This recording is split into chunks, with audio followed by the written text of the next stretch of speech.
নমস্কাৰ জানো আহক ইউটিউব চেনেলটোলৈ সকলোকে পুনৰবাৰ স্বাগতম জনাইছোঁ আৰু আশা কৰিছোঁ আপোনালোক সকলোৱে ভালে কুশলে আছে। আজি এটি সাধু কথা ক'বলৈ ওলাইছোঁ আৰু সাধু কথাটো মোৰ বহু বেছি ভাল লাগে, সেয়েহে মই আপোনালোকলৈ বুলিও আগবঢ়ালোঁ। সাধু কথাটো এনেধৰণৰ যে এসময়ত এখন ঠাইত এহাল দম্পতীয়ে বাস কৰিছিলে আৰু তেওঁলোকৰ এজোপা ডাঙৰ আম গছ আছিলে আৰু সেই ঠাইখিনিত বহু দূৰ দূৰণিলৈকে অন্য কোনো বৃক্ষ বা ডাঙৰ গছ তেনেকুৱা নাছিল। সেই একেখিনি ঠাইতেই বহু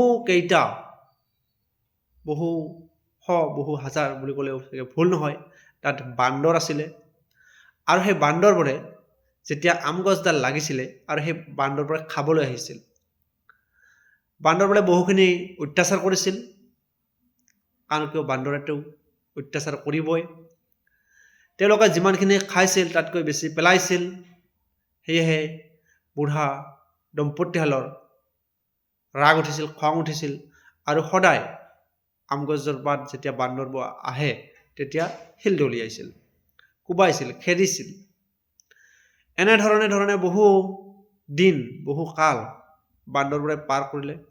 শেষত গৈ বান্দৰবোৰ বিপাঙত পৰিল। যিহেতু আমখিনি বান্দৰবোৰক খাব নিদিয়ে, তেওঁলোকে বহুখিনি বিপাঙত পৰিল।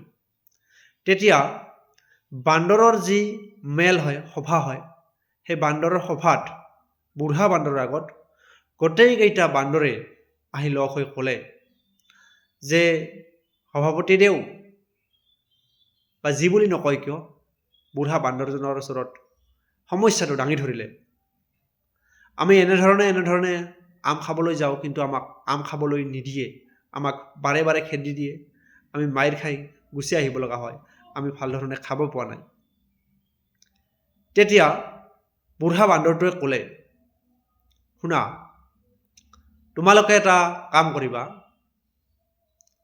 হয়তোবা তোমালোকে 2 বছৰ কষ্ট কৰিব লাগিব আকৌ, কিন্তু এটা সময়ত তোমালোকে নিশ্চয় ভাল ফল পাবা।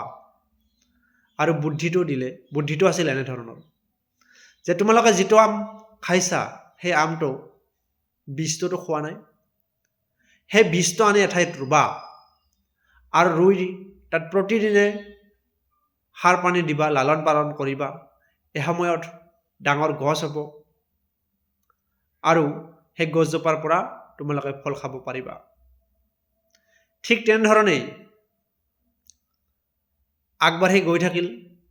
বহু হাজাৰ বান্দৰৰ মাজত এটা বান্দৰে সেইখিনি কাম কৰিলে, যিখিনি কাম তেওঁ কৈছিলে।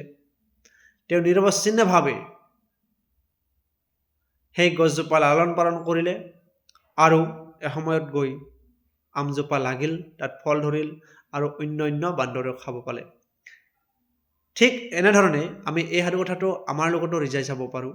যদি আমি কোনো এটা কাম আৰম্ভণিৰ পৰা প্ৰতিদিনেই আমি এক নিৰৱচ্ছিন্নভাৱে লাগি থাকোঁহি, তেতিয়াহ'লে নিশ্চয় আমি সফল হ'মহি। ধন্যবাদ।